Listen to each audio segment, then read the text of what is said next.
Sylvan Watchers is going to be opening in 3 days, so let's go ahead and take a look at the champions in the faction to see which ones are usable, which ones you probably don't want to level, and if you don't have all of the legendaries or epics, any of the rares that you can use to go ahead and knock out all 21 stages of this faction with ease. There are no commons and uncommons in this faction yet, so let's go ahead and start out with the rares, because majority of the player base is going to be looking to try to see which rares they can use to kind of help them through this faction. Pathfinder K is actually decent because of the skill cooldown ability that he has. Is AoE. It is not a 100% chance, can book to a 50% chance. You may or may not want to book him for the faction, but this could be helpful. You're probably not going to be building this guy for damage, but he is an option. Block buffs on his A1 is only single target. He's probably not going to be the best champion for you to use, but the skill cooldown ability is helpful. I think Margrave is one of the better rares. There's a couple of them that are actually really good. This guy was actually a part of one of the recent fusions we had, but this ally protect that he has here is amazing. Also has an ability to provoke and do reflect damage on a 3-turn cooldown. I think that if you build him, pretty fast, pretty tanky, this guy can really help you get through and do a lot of CC that will be much needed. And can help you get through those waves on a lot of those stages. The A1 plays a continuous heal buff on the ally with the lowest HP. It's a small continuous heal, but it's still going to give you some survivability. Just coming in for ally protection and provokes, I think this guy is going to be a key player for a lot of people looking for accessible champs to really help them out. Lone Blade is in the fusion that we currently have going. He will be a DPS champion if you were to use him. Probably not the best DPS option though. He does have decent-ish multipliers, but probably not the guy that you want to be building for DPS. Now, if he's your only option, by all means, go ahead, level him. He's it's going to be helpful for you. Every champion has their use. He also is going to increase his turn meter a bit, and both of his abilities are multi-hit abilities.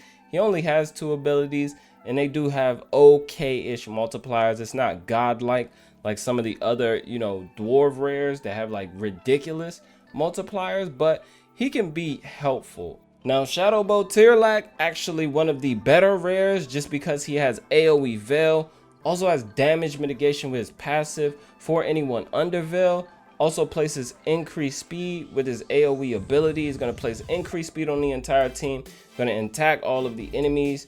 I think this guy has a great kit, going to be very useful for anyone looking for accessible champs. Decreased attack on the A1 is going to be solid for the boss, can book it up to a 50% chance. I would definitely build this guy if you are looking for an accessible option. Tree Shield also in the current fusion. I think that this guy is going to be amazing because he is a reviver. If you can build the team tanky enough to where you don't need that many revives on the boss and you can save his revive kind of towards the end and time it right, this guy is going to 100% be someone who can carry you to the end. That is if you get an extra copy of him. As far as the rest of his kit go, AoE heal, solid, increased defense. It is the small increased defense, but he's going to be a solid champion for sure. Decreased attack as well. It is the small decreased attack, but anything helps. Now, as far as the epics go, you have some solid options there. Kellen could be a decent DPS. Lockwane is good.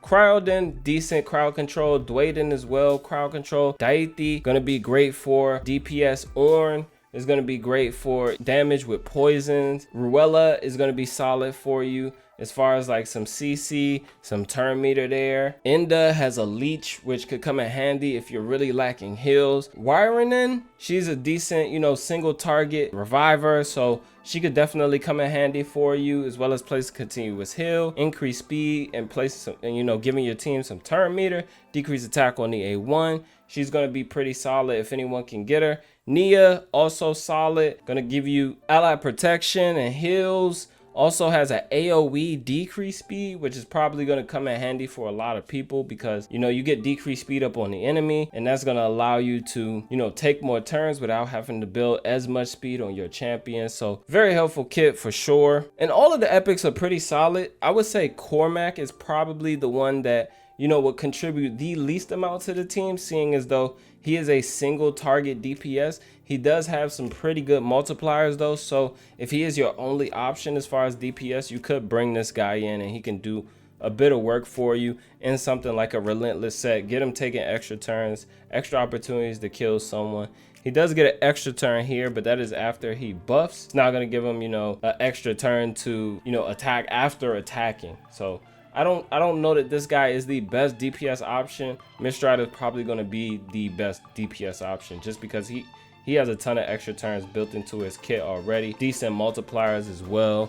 You can go through and destroy stuff with him. As far as the legendaries go, Faction Wars is pretty easy content, to be honest. If you have any of these legendaries, they're probably going to help you out a ton. Elva, not a lot needs to be said about her. She has a revive. She does a ton. Increase speed, block debuffs, cleanse as well. Also placing a continuous heal. Gonna place a veil when she takes a turn also. So I don't think much needs to be said about Elva and what she's gonna contribute. She's amazing across the board. King Galkabar is definitely a solid support champion. He has a shield that he can place on the A1. Also a shield here with a cleanse.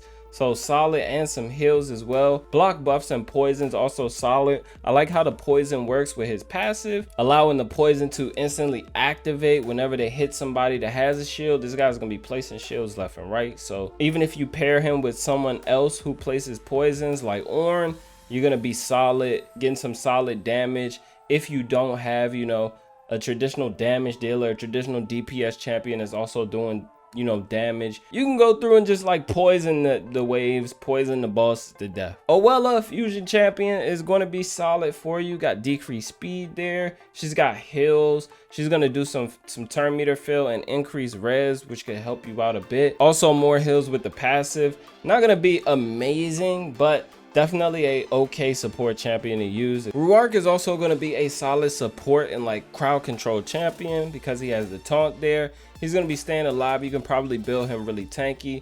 Also placing shields on allies when they lose some HP, when they get hit, things like that. A decreased attack is going to be solid as well. AoE, so give you some more survivability. I think he'll be okay-ish, but I don't think he's like a game-changing champion for the faction. Most people aren't gonna have Sersha, so we're just gonna skip over Sersha. Ailil could be a solid DPS champion for you. He has a ton built into his kit. He could probably easily be like your go-to DPS for Faction Wars. I think Klydna will be a very solid support champion if you do have her. Not many people have her. She is a void legendary, but I think a great support and CC champion. Sleep on the A1, decrease speed and leech, give you those heals, slow down the enemy so you can take more turns.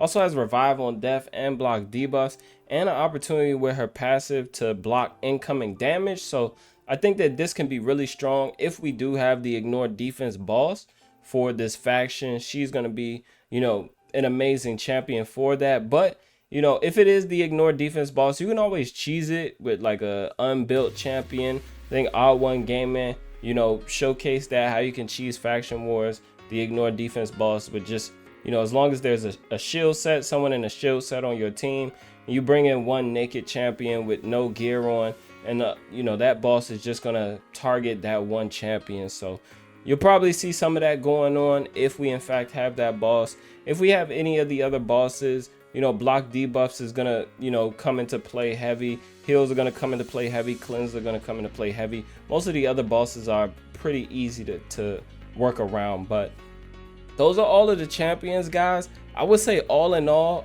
almost every champion in this faction is pretty solid and is going to be able to contribute to Faction Wars, in a big way, to where you don't necessarily need to have any one champion to complete this. I think everybody contributes here pretty fairly.